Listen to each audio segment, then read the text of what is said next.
Welcome back, everyone, to another edition of our Vendetta Sports Media T20 Cricket World Cup recap show. I'm Jerry Walker, and alongside with me, as always, is Jarrod Prosser. And oh my word, what a game we had today. Just words don't even describe it. We could probably talk about that India and Pakistan match for an hour long just on its own. It is one of the best games of cricket in any format. And look, I'm a traditionalist when it comes to cricket. I'm much more of a test match guy than T20 and particularly 50 over cricket. But my God, that is the best T20 match I've ever seen and one of the best cricket matches I've ever seen. Oh, absolutely. Just astonishing. It was incredible. And there was really a little bit of everything in that match. But I guess we'll start with the first match of these last couple days, days 7 and 8 of the Cricket World Cup, which was another. Yeah. Go ahead. I was just going to say, I think I'd rather get that one over with and then go back to the joy of this India-Pakistan match. Yeah, absolutely. But yeah, look, you lead it in. You can put the knives in as slowly or as quickly to me as you want on this one, Jarrod. We'll just go right at it then. Another grudge match. Australia versus New Zealand, a rematch of the World Cup final last year, and it was rather one-sided, to say the least. New Zealand ultimately won by 89 runs, 200 for 3 to 111. What went wrong for Australia in this match? How many hours have we got to pod? Look, 89 runs, that doesn't even... I almost feel that flatters Australia in this match, to be quite frank. Like, from the get-go, oh man, this was just disastrous. I mean, the Kiwis came out breathing fire.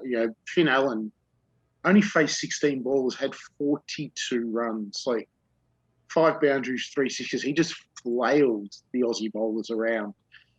When he went out, and it was a 56-run opening stand inside 4 overs. Kane Williamson, Glenn Phillips, they supported Conway well as he picked up the pace, finished 92 not out off just 58 balls, carried his bat through the innings. I mean, yeah, the Kiwis batted amazingly and the Australians bowled horribly. Hazelwood had 2 wickets. He's the only person to get multiple wickets, but he was really expensive. He went at 10 and over. Yeah.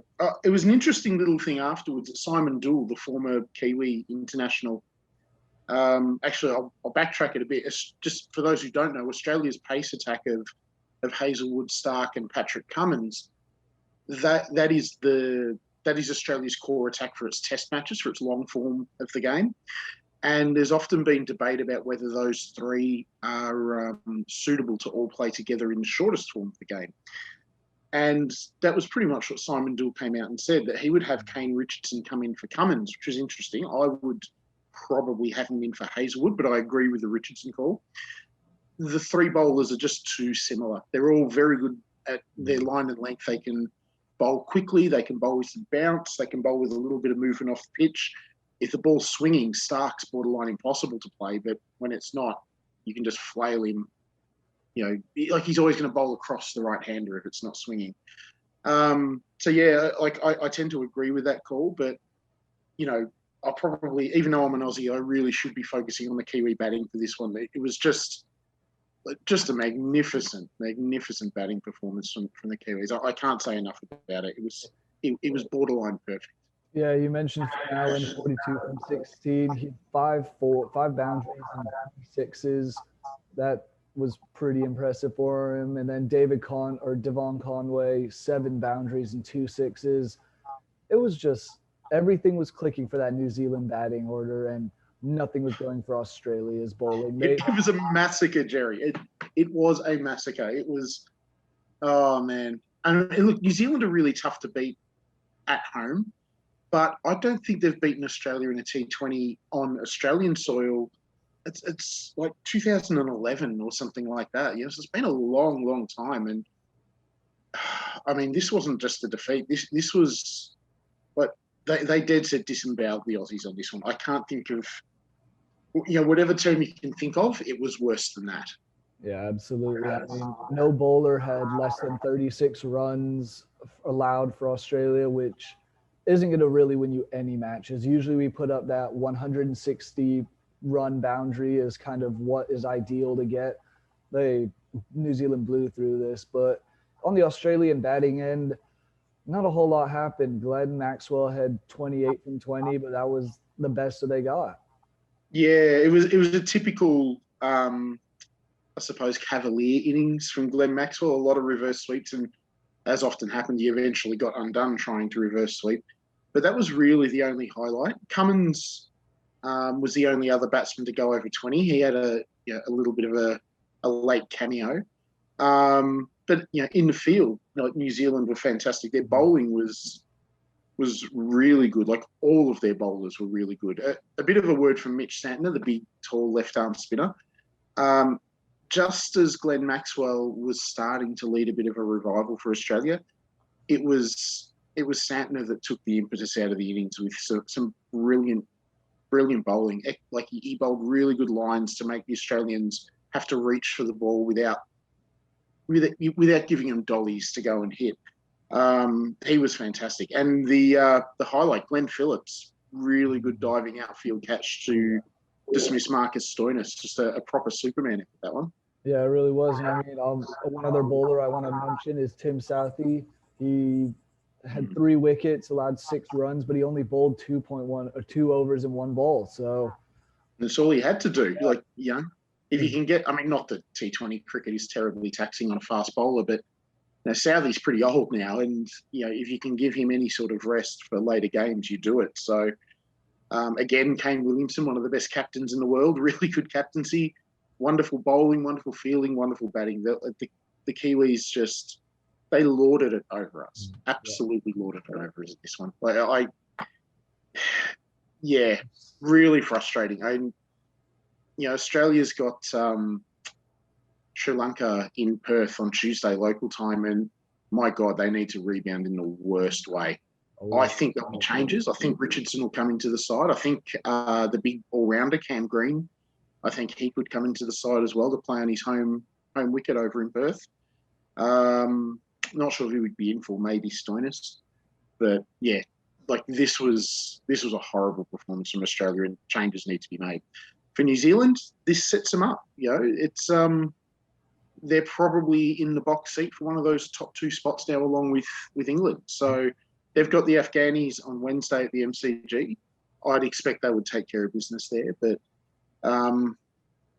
this really hurts my heart. Let's move on to another game, please. One thing on this one, something to look at further down the line is that net run rate, which could end up being brutal, especially considering how far New Zealand was ahead, and Australia finished with a minus 4.45 net run rate. But we'll move on from that one unless you have any closing words. That's a good point. I'd kind of put the net run rate out of my head, but if you play 5 games in a group and lose all 5, you'll end up with a run rate similar to what Australia are on after 1 match. But that's how bad Australia were. On net run rate, this is the equivalent of 5 losses. Yeah. That tells you all you need to know about how bad this performance was from Australia. Absolutely. And we'll move on to that next game in Group 1, England and Afghanistan. I think the storyline here, really, England ended up winning 113 for 5. They won by 5 wickets to 112. But Sam Curran, absolutely outstanding performance on the bowling end. Finished with 5 wickets, allowed only 10 runs in 3.4 overs. In the 18th over, he had 2 wickets off 2 balls. Then in the 20th over, he had 2 wickets off 3 balls to finish off that match. So just an outstanding bowling performance from him. Oh yeah, he was brilliant. And look, to be honest, Jerry, I thought England's attack in general were really good. Stokes bowled well at the top. Mark Wood had 2 for 23 and bowled with some serious fire. He had 1 over where I think every delivery was like well over 140 kilometers an hour. That's fearsome. That is really fearsome bowling. And even though he's a shorter fast bowler, he gets some pretty steep bounce as well. Look, I mean, the Afghanis were under pressure right from the get-go. You know, Stokes and Wokes bowled well. Wood came in and bowled well. Even before Sam Curran came in and cleaned up the tail. Yeah, they never really let the Afghanis get a foothold. It was only Ibrahim Zadran and Usman Ghani. They were the only two batsmen to really get going. They had 32 and 30 respectively. And it was Ibrahim Zadran's older brother, Zabullah. He was the next highest scorer with 13, which just shows you how difficult it was for the Afghanis to get going here. Having said that, like the Afghanis had enough wickets in hand to hit out and make a late push and maybe try and get this up to 140, 150 and give their bowlers something to defend. But as you said, Jerry, Sam Curran came in and just tore the tail apart. Yeah, it really just shut down any hopes of Afghanistan kind of extending that lead. And I mean, you mentioned Ibrahim Zadan and Usman Ghani, but apart from those two, there were three players who were out for no runs. It was really those two and everybody else in that match for them. But even the England side of batting wasn't overly impressive. There were multiple chances early on in the match where there were drop balls, drop catches from Afghanistan that really put that pressure on England. But I think Liam Livingston kind of his coming in, he got 29 runs from 21 balls. He sort of brought that energy for England and laid on and kind of helped them get through. Yeah, he just steadied the ship. I mean, as you mentioned, like England, I think they batted within themselves a little bit because they were chasing a relatively modest total. But I think that, you know, they weren't being defensive, but because they weren't being as attacking as they normally are, and, you know, Alex Hales and Josh Butler are very, very attacking batsmen. I think it maybe just messed with England's rhythm a bit. They weren't quite themselves, and I think it was partly by design, but it also meant that they periodically lost wickets, and that didn't allow them to get any sort of rhythm going either. Livingston was, you know, he was the only player to reach 20 plus in this innings, but he was the one who just seemed to, you know, in football parlance, he put a foot on the ball. He just slowed things down for England and said, okay, we're still in control here. Let's not lose our heads. I'll do my thing and just bat around me. And that's really good, mature batting from Livingston, really. From the bowling side, you know, it was the star man for Afghanistan. Rashid Khan was, as he generally is, was borderline unplayable, 1 for 17 off 4. And the skipper, Mohammed Nabi, 1 for 16 off 3. They both bowled really well. Mujibur Rahman, he bowled pretty well in the circumstances as well. But ultimately, it was it was, well, I'd say it was Afghanistan's batting that did them in, but I think it was more England's bowling. I thought England's bowling was outstanding. Yeah, I mean, we talked a little bit about the England batting, but the guy who really kind of stood out to me is with a bad performance was Ben Stokes. He was out after 2 runs and kind of expect a little bit more from, but I guess it just wasn't his day. Tried to it's T20 cricket. Yeah, it happens sometimes. If Stokes is like, he's genuinely world class. If there's if it happens in the next couple of games where he gets out in single digits, then you can start to look at it and go, geez, is he out of form with the bat? But as a once-off, we'll just take it as an occurrence rather than the emergence of a pattern. You know, I expect he'll have a much better innings next time around against the Irish. Yeah, absolutely. And that's England's next match against Ireland, who we'll be talking about next. But as far as Afghanistan goes, they play New Zealand, which will not be an easy one for them at all, as you mentioned a little bit earlier. But I mean, England and Australia and India came into this tournament as probably the 3 favorites. England now has kind of look much better than Australia did, at least in this first match. But we'll get to India's match in a little bit. So let's move on to that Ireland and Sri Lanka match. Sri Lanka ultimately, it wasn't really even close. Won by 9 wickets, 133 for 1 to 128 for 8. And the match was over in the 15th over. Yeah. Look, I mean, I've talked about in the preliminary pods that we've done, the preliminary round pods, I don't really rate the Irish attack all that much, but I do rate their top 6 in the their top 6 bats. And they were really disappointing in this one. Paul Sterling did all right. At the top of the order, 34 of 25, was caught by Barnaker on the boundary, a really nice catch. And the youngster, Harry Tector, he found his groove, 45 or 42. It wasn't a sprint of an innings by any means, but he at least looked comfortable out there. None of the bravado of the Irish bats in the preliminary rounds was on display. George Stockwell may or may not have COVID, as it turns out, and he's still playing. But we've got to give some credit to Sri Lanka here as well. Their spinners were excellent. Thikchana with 2 for 19 off 4 and pulled out the Archer celebration off both of his wickets. And Hasaranga, I think he's up to 9 wickets, 10 wickets maybe now. Yeah. He had 2 for 25 in this one. Yeah, I believe he's a bellwether for this bowling attack, and he has just gotten a little bit better every game. Yeah, I believe Hasaranga now leads the T20 World Cup with wickets. Like you said, he had 2 wickets, but those 2 wickets came on in a span of 4 balls in that 19th over to kind of end off the Irish hopes of improving their score. But then Sri Lanka's batting came in, and really Kusal Mendes, 68 from 43, carried his bat out, and he was outstanding for them. Yeah, and look, again, the Irish attack is a bit toothless. Nobody really looked all that threatening. Josh Little, who opens the bowling for the Irish, he got shelled. He got carted to all parts of the ground. But ultimately, 1 wicket loss. They still had 30 deliveries left when they caught the target. Mendes carried his bat with 68. Asalanka came in at first drop, had a nice and easy 31 of 22. Dhananjaya De Silva, the other opener, 31 runs. He will be disappointed to lose his wicket. He chased a wide one that he really didn't need to go after, considering the small total that the Sri Lankans were chasing. So realistically, Jerry, if not for that little bit of a brain fart, this probably should have been a 10-wicket win.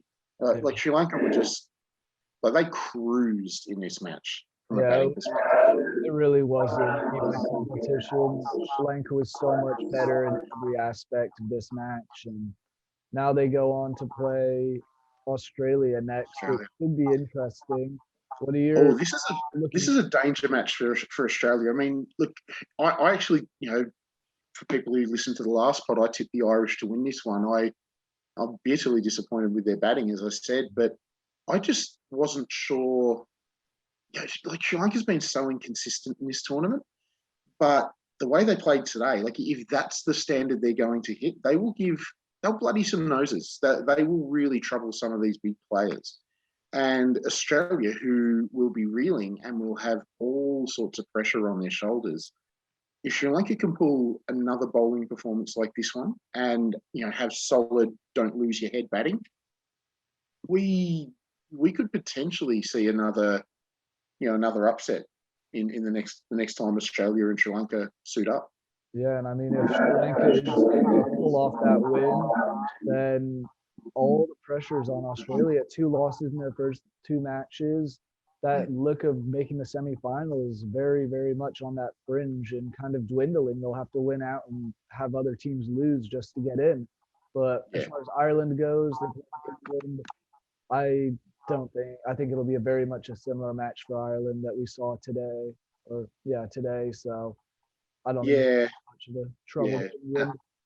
No, I don't think they will. Look, the Irish, the strength of the Irish team is its batting, and look, I got to admit, as much as England's got some really good bowlers, I think they're probably a step below some of the best attacks. But man, if they bowl anything like they did against Afghanistan, then the Irish might struggle to hit 110. They're going to need some really, really good performances to break through that 120, 130, 140 area. On the other side, if England bat first in that game, I could see them going for 200. I don't rate the Irish bowlers, and the English batting lineup is strong and it is deep. They bat to 9. They're just a magnificent batting lineup. So just for the entertainment side of it, whoever wins the toss, I hope they decide to send England in that match. Yeah, absolutely. And England had that batting performance against Afghanistan, but I don't see it happening again against Ireland. I think, like you said, they could very well reach 200 runs if they bat first. But now that we've wrapped up all the action in Group 1, we'll move on to the big match that opened up Group 2 play. And honestly, this, like we mentioned earlier, might be the greatest T20 match either of us have ever witnessed. India Pakistan. India ended up winning 160 for 6 to 159 for 8, but the match was much, much, much closer than that scoreline even entails. This had everything. I'm gonna give a little shout out to a bloke I know through Twitter, Dr. Fiveball. He summed this up perfectly when he said this was a match of 14 halves. This just had twists and turns on its twists and turns.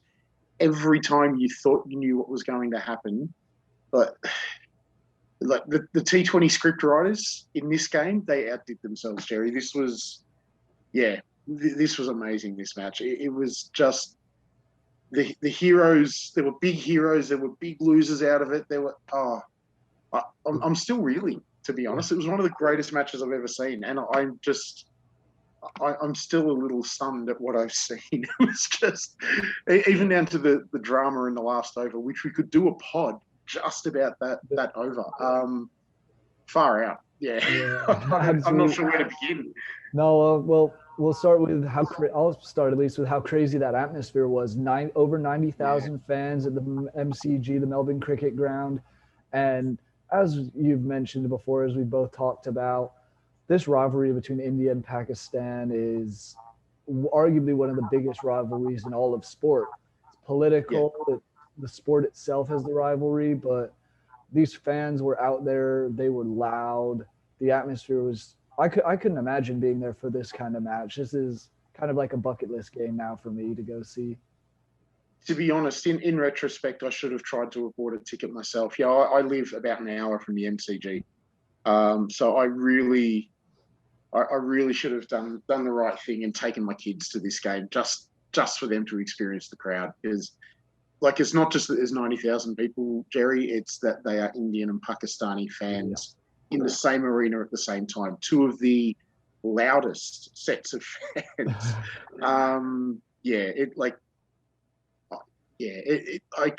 am honestly jealous of anybody who was there live to witness this on just about every single level. It was a spectacle. It was just magnificent. We should probably focus on the cricket. Yeah, absolutely. I was going to say, let's move into the first of those 14 halves with the Pakistani batting. They batted first, and both openers relatively quickly, finished for only 4 runs combined. And it's not just that they are the openers, Mohammad Rizwan and Babar Azam. They're the stars. They're the key bats for this team. And Arshdeep Singh came in and cleaned them both up. He took out, the ball he got, who was a Babar Azam out with, he got him leg before wicket. That was a gem. He's a left-arm quick Arshdeep Singh and swung it back into the right-hand batsman and just beat Azam all ends up. He reviewed it for reasons that are beyond me. It was absolutely plumb. But yeah, when those two go out, you're sitting there going, "Oh, okay, Pakistan might be in for one of their, historic collapses here." But Shan Masood and Iftikhar Ahmed, they were really, really good. Shan Masood, unbeaten on 52, but it was Iftikhar Ahmed. He was the guy that swung that batting. That innings back in Pakistan's favour. 51 off 34 before Mohammad Shami got in with a really good delivery, but he elevated that innings. He took it back and put it in Pakistan's favour. When Axar Patel, the all-rounder, came on, took an instant liking to him, 3 sixes in the over, took him for 21 runs. And understandably, that was the last we saw of Axar Patel bowling.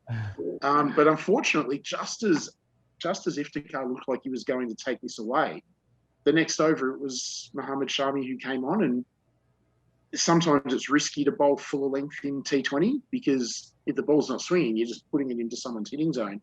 But he beat the bat. hit the pads, and Iftikhar had to go, leg before wicket, and that was a key wicket as well. Led to a bit of a collapse from the Pakistanis. Yeah. Shadab Khan went for 5, Haider Ali went for 2, Muhammad Nawaz went for 9, Asif Ali went for 3. Yeah, all of a sudden they just started losing wickets quickly, just as it looked like Pakistan were going to explode. Yeah, absolutely. And I mean, you got to give some credit on that aspect to the bowling of India, but it really was, it's kind of like that entire batting inning for Pakistan was broken up into 3 sections. The 2 openers went very poorly. Then Masood and Ahmed came in, played outstandingly. Then after that, it was a collapse of sorts. And this could have really gotten out of hand for India if their bowling had not kind of stepped in and clutched up. Hardik Pandya. Yeah, and that's where that Shami wicket of Iftikhar was huge, because he had gone from batting well to batting like sublimely well. And yeah, it was against Aksar, who's not the greatest bowler, but nonetheless, if that had gotten Iftikhar into gear, he might have been able to put on another 30 or 40 runs in 20 balls and really push this out.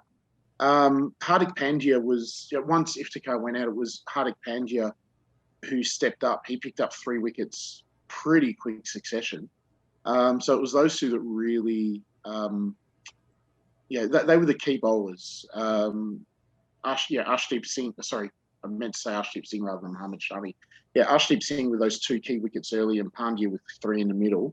Every time Pakistan thought they might have an advantage, it was those 2 that did something for the Indians. Yeah, Pandya got 2 wickets in that 14th over to go for that ended keeping them at 98 for 5 after that point. But then it's the Indian innings, and India had a decent total to chase. Was that right at that 160 mark that we've talked so much about? Yeah, it's right. Yeah, right on par. Right on par. And it wasn't exactly the best start for India. Rahul went out for 4 runs, and then their captain Rohit Sharma went out for 4 runs, and then Virat Kohli showed why he is one of the best players in the world. King Kohli does it again. Yes, he does. 82 runs off 53 balls, not out, 6 boundaries, 4 sixes. He was just incredible this match. Oh, he was. He steadied the innings really well. And we should probably mention Yadav here as well, who came in at 4th in the batting order. He was steady as well. 15 off 10. Like, it's not a big innings. It's a relatively good scoring rate, but they just steadied things. Aksar Patel, he continued just a horrible night for him, out for 2 off 3 deliveries. But that brought in Hardik Pandya, and it was, it was Virat and Hardik Pandya that got India moving again. They just steadied the innings. Pandya in particular played a really good, I won't call it the sheet anchor role. It's not really a sheet anchor role in T20, but he was the one that kept the run rate moving, or you just kept the strike ticking over, and it allowed Kohli to hit out a little bit more. Those 2 managed to take it all the way to what was it? I think Pandya went out the first ball of the last over. Yeah. Actually, before we get to that, we should say 15 balls to go. I think it was 30 runs that the Indians required. Yep. And that was actually better than what they looked earlier. With like 30 or 40 balls to go, they were sitting at 80. Yeah. So they're having to score at like 12 and over just to get back into this. I mean, at the end of the halfway point after 10 overs, India was 45 for 4. And according to some stats I was reading earlier, they had a 6.14% chance to win. So it was pretty much everyone was all done on them. If you decided to live bet this and cashed on India halfway through, probably made some decent money off that. But it was those last 3 overs. Those last 3 overs were just outstanding. We'll get into details with them, but just the basics. 17 runs for India in that 18th over, 15 runs in that 19th over, and 16 runs in a wild 9-ball final over.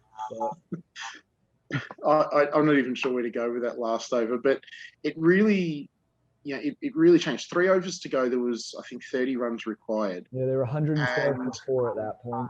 Yeah, and it was, two balls left in that second last over that Harris Ralph was bowling, and all of a sudden, Kohli just turns it on, hits consecutive sixes to bring India right back into it, and you could almost feel the fear coming through the television watching this from a Pakistani point of view. It was almost like oh shit, this is going bad.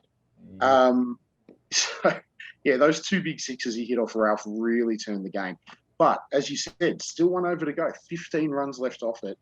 Pakistan still have to be the favourites for that, particularly when Mohammad Nawaz, he took a wicket with the first ball. He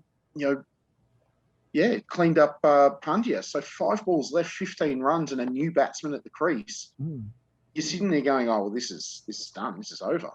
Yeah, and I mean, even that new batsman, Dinesh Karthik, he was out after 2 balls. So there were 2 wickets in that last over, but there were also a few bonus points for India. Drama. There was so much everywhere.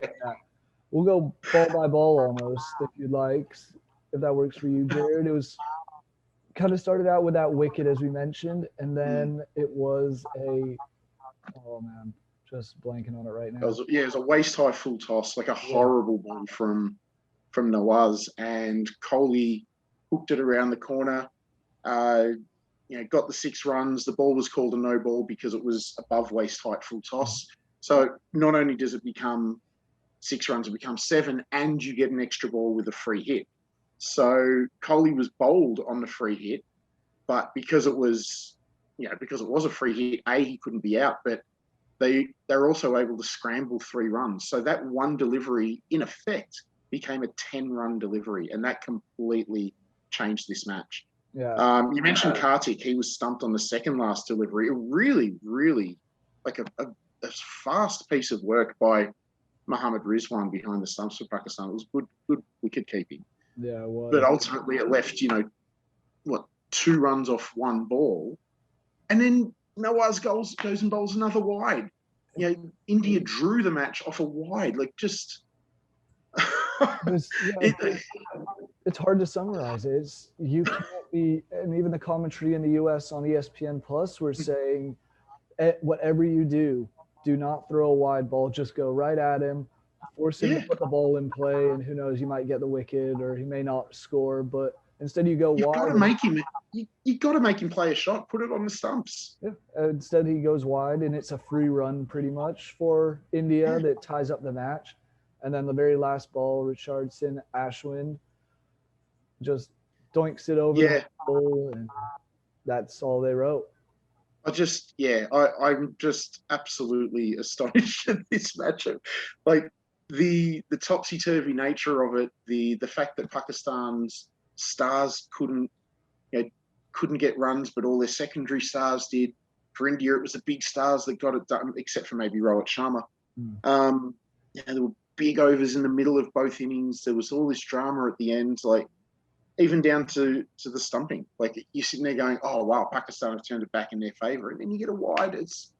I don't think we will see another match like that this tournament. I think we can safely say that will be the match of the tournament. And I'll tell you what, Jerry, if we get a better match than that, then good on us. Good on us as a viewing public, because we would be very fortunate to see something like that. If we see anything even remotely close to this in terms of excitement, change of momentum and everything, it'll be a wonder to watch. And just the quality of the cricket as well. Like, we're talking about all this drama and the momentum changes, but it was also bloody good cricket. It was high quality stuff, both batting and bowling.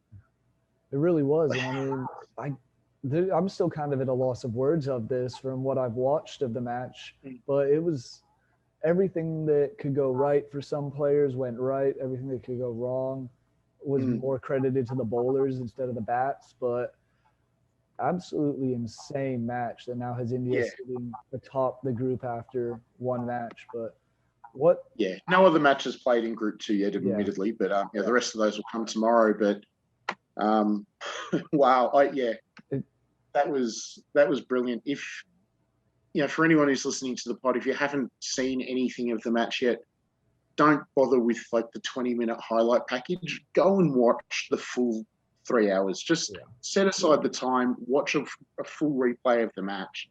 You will not be disappointed. You need to watch the whole match to get the nuance of all of these changes of momentum, all of these twists and turns that this match had. It was just a stunning match of T20 cricket. Yeah, as you've mentioned, the tale of 14 halves.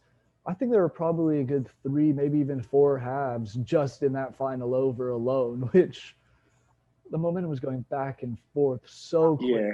Yeah. And for a second there, it looked like, oh, India's going to be able to get through this. Then Pakistan got the wicket immediately, and just an insane match of cricket that anybody would. If you've never watched cricket, this is the match to go and watch the full get into for our American audience. Oh God, yeah. This will get you into it. Everything about this match is exciting and worth watching. Yeah. This is your gateway drug to cricket, this one. It should be noted that we're recording this like less than an hour after the game. So like we're still gathering our thoughts on this game. We almost needed to like sit back for 4 or 5 hours and, you know, just order things in our head. Because I know that when people are watching back this pod, we're going to sound like we're rambling about this game. And we kind of are. And it's because we're still making sense of what we saw. But yeah, look, absolutely. This was an astonishing game of cricket. We should probably turn our attention to the next couple of days of matches before you and I sit down again. Yep, I'm just going to bounce through. Up next for India, they're playing the Netherlands, and Pakistan will be playing Zimbabwe. But getting into the matches this upcoming 2 days, in the U.S. Tonight and tomorrow morning, we have Bangladesh versus the Netherlands and South Africa versus Zimbabwe. What are your thoughts on those 2 matches? Yeah, I think the Dutch were, well, I mean, we mentioned it in the last pod. It took I won't even say a UAE upset. It was a Namibian collapse to get the Netherlands to this point. They're a good batting side in particular. Some strong batsmen up the top of that order, but Bangladesh have come along in leaps and bounds in the last 5 or 6 years. They are a good cricketing nation now. I think they will take care of business down in Hobart. And I also think that, you know, we talked about India-Pakistan as not just a cricketing rivalry, but a political rivalry.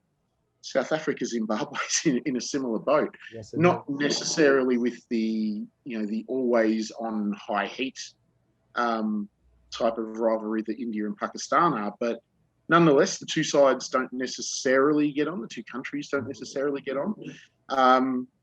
I think that there could be some cobwebs for South Africa, given that they haven't played a competitive game yet. But I think that the quality between the 2 sides is enough that they should take care of Zimbabwe. Yeah, I agree with you with both of those. I think Bangladesh and South Africa are just levels ahead of Zimbabwe and the Netherlands. As much as it would be nice to see maybe another upset, but I just don't see it happening. And then the following night in the U.S., following afternoon in Australia. So Wednesday night and Thursday morning in the U.S., Thursday afternoon in Australia. Australia is back playing against Sri Lanka, and England plays Ireland, which we talked a little bit about earlier. But what are your thoughts, especially on that Australia-Sri Lanka match? Yeah, this probably isn't the most technical way to put it, Jerry, but I'm shitting myself. Can believe it.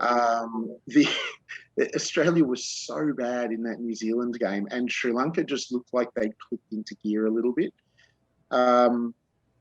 Like I said, I think there will be changes in the Australian lineup. How they mesh, I don't know. Look, Australia is a better team than Sri Lanka. There's no doubt about that. But ultimately, it's who's better on the day. I'm going to tip the Australians to bounce back, but I'll tell you what, I wouldn't even put $1 on it. I would not put any of my own money on this match. I'm saying this with zero confidence. Yeah, this could be a very, very close match again. But it also, like you said, it has the potential for Australia to show their class and bounce back in huge ways after that embarrassing loss against New Zealand. And Sri Lanka, they lost their first match of the first round, but since then they've been on a tear and they've looked very, very good playing. But as far as the England and Ireland match goes, I personally think England is just a little too strong, a little too star-studded, And Ireland's top of the batting order is good, but I think England's bowling, if they do anything like they did this last day against Afghanistan, which should be easy work of the Irish, and England should get their second win of the season or of the tournament. Yeah, I don't even think it's a little bit better. Like England are just a lot better than the Irish, and it's another politically charged match. The English and the Irish aren't exactly the best of buddies, so I think bad news for our Vendetta colleague Gavin Daly. I think that the English will romp this one in.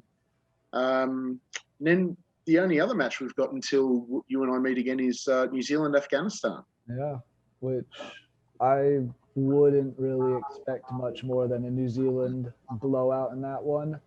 But anything can happen. But I think the way New Zealand played against Australia and the way Afghanistan played against England, it's leading to a very much a one-sided match. Yeah. Look, I think Afghanistan will be better than they were against England, and I think New Zealand will come down off that high a little bit. But at the same time, while the gap will close, I still think the Kiwis will handle this one relatively easily. Yeah, absolutely. But that's all from us on these last 2 days of a very, very exciting T20 Cricket World Cup. You reach out to us on Twitter. You can hit up Jarrod at hey_it's_JP. You can reach me at JerryF007. Check out all of our stuff on Vendetta's Sports Media's YouTube page. That's where all of our cricket podcasts are going. Our website, our Twitter page. And just check out all our stuff and let us know your thoughts on these games. We really want to hear your thoughts on this India-Pakistan match because we want to see if you're just as blown away as we are at the moment, because I think you probably should be. But Jarrod, any closing words for you? Yeah, look, as well as checking out the cricket stuff, the NBA season started, so I'm going to be getting back into my NBA, put my NBA hat on again, and you're doing all the Football World Cup previews at the moment, so get amongst those, everyone who's out there in YouTube land.